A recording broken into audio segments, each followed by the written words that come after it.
हर हर महादेव। महाशिवरात्रि पर प्रचलित भगवान शिव और माता पार्वती की पौराणिक कथा प्रस्तुत है। मान्यता है कि इस कथा को श्रद्धा से सुनने और सुनाने से पुण्य की प्राप्ति होती है और वैवाहिक सुख, मनोकामना सिद्धि तथा शिव कृपा होती है। हर हर महादेव। तो चलिए शुरू करते हैं शिव पार्वती विवाह की पावन कथा। प्राचीन काल की बात है। हिमालय पर्वत के राजा हिमवान और उनकी पत्नी मैना देवी के घर एक दिव्य कन्या ने जन्म लिया। जन्म के समय देवताओं ने पुष्प वृष्टि की और आकाश में मधुर ध्वनियां गूंज उठी। उस बालिका का नाम रखा गया पार्वती, अर्थात पर्वत की पुत्री। यह वह सती थी जिन्होंने पूर्व जन्म में दक्ष प्रजापति के यज्ञ में अपने पिता द्वारा भगवान शिव का अपमान सहन न कर आत्मदाह कर लिया था। भगवान शिव सती के वियोग में व्याकुल होकर समाधि में लीन हो गए। संसार का संतुलन बिगड़ने लगा, क्योंकि शिव ही सृष्टि के संहार और संतुलन के देव हैं। उसी समय एक भयंकर असुर तारकासुर ने घोर तप करके ब्रह्मा जी से वरदान प्राप्त किया कि उसे केवल शिव के पुत्र द्वारा ही मारा जा सकेगा। यह जानकर वह अत्याचारी हो गया। देवता, ऋषि और मानव सभी उसके अत्याचारों से त्रस्त हो गए। वे ब्रह्मा, विष्णु और अन्य देवताओं के साथ भगवान शिव की शरण में पहुंचे, परंतु शिव तो सती वियोग में गहन समाधि में लीन थे। देवताओं को स्मरण हुआ कि सती ने पार्वती रूप में जन्म लिया है और वही शिव से विवाह कर पुनः उन्हें ग्रस्त जीवन में लाएंगी।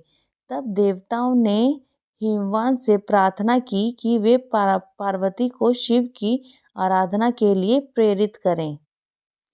बाल्यावस्था से ही पार्वती का मन शिव भक्ति में रमा रहता था।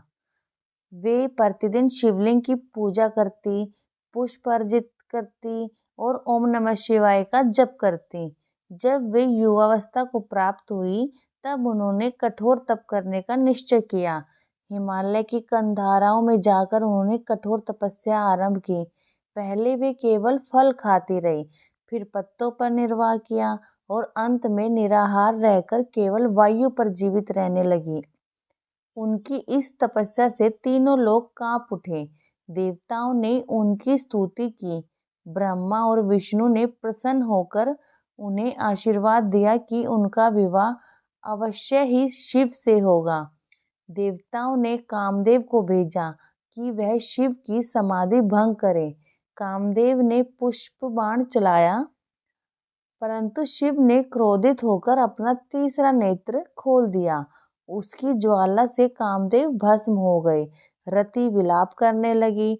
शिव ने उन्हें आश्वासन दिया कि कामदेव सूक्ष्म रूप में जीवित रहेंगे। इधर पार्वती की तपस्या अड़ग थी। एक दिन भगवान शिव ने उनकी परीक्षा लेने का विचार किया।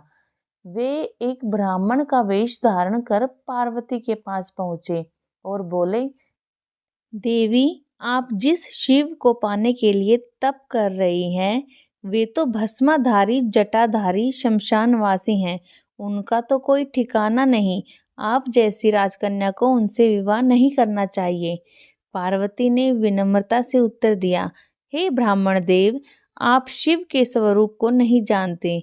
वे आदि योगी हैं, महादेव हैं, समस्त सृष्टि के आधार हैं। वे भले ही ब्रह्मा रूप से विरक्त दिखते हों, परंतु करुणा मूर्ति हैं और परमेश्वर हैं। मैं उन्हें ही पति रूप में स्वीकार करूंगी। पार्वती की अटल श्रद्धा और प्रेम देखकर शिव अत्यंत प्रसन्न हुए। उन्होंने अपना वास्तविक स्वरूप प्रकट किया और कहा, देवी, तुम्हारी तपस्या सफल हुई। मैं तुम्हें अपनी अर्धांगिनी रूप में स्वीकार करता हूँ। शिव पार्वती का विवाह अत्यंत धूमधाम से संपन्न हुआ। देवता, ऋषि, गंधर्व, अप्सराएं सभी इस दिव्य विवाह में उपस्थित हुए। बारात में शिव के गण, भूत प्रेत, योगी और सिद्ध भी आए। प्रारंभ में मैना देवी यह विचित्र बारात देखकर घबरा गई, परंतु जब शिव ने अपना सौम्य रूप धारण किया तब सभी आनंदित हो उठे। विवाह के पश्चात पार्वती कैलाश पर निवास करने लगी। समय आने पर उनके यहाँ पुत्र कार्तिकेय का जन्म हुआ, जिन्होंने तारकासुर का वध कर देवताओं को अत्याचार से मुक्त कराया। इस प्रकार सृष्टि में पुनः संतुलन स्थापित हुआ। कहा जाता है कि जिस रात्रि शिव और पार्वती का विवाह हुआ, वही पावन रात्रि महाशिवरात्रि कहलाती है। इस दिन श्रद्धालु व्रत रखते हैं, रात्रि जागरण करते हैं और शिवलिंग पर जल, बेलपत्र, धतूरा और फूल अर्पित करते हैं। ओम नमः शिवाय का जप करने से मन शुद्ध होता है और पापों का नाश होता है।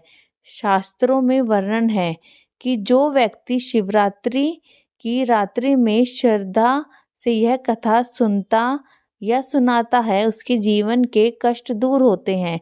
अविवाहित कन्याओं को योग्य वर की प्राप्ति होती है, विवाहितों को अखंड सौभाग्य मिलता है और भक्त को अनंत मोक्ष की प्राप्ति होती है।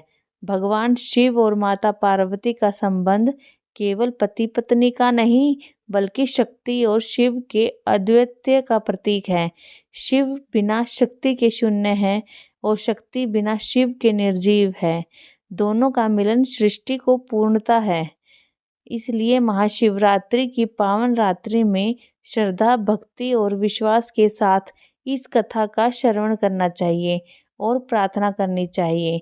हे नीलकंठ, हे गौरीशंकर, हमारे जीवन में भी प्रेम, धैर्य, तप और संतुलन प्रदान करें। हमें सत्य के मार्ग पर चलने की शक्ति दें। हर हर महादेव। ओम नमः शिवाय, ओम नमः शिवाय, ओम नमः शिवाय।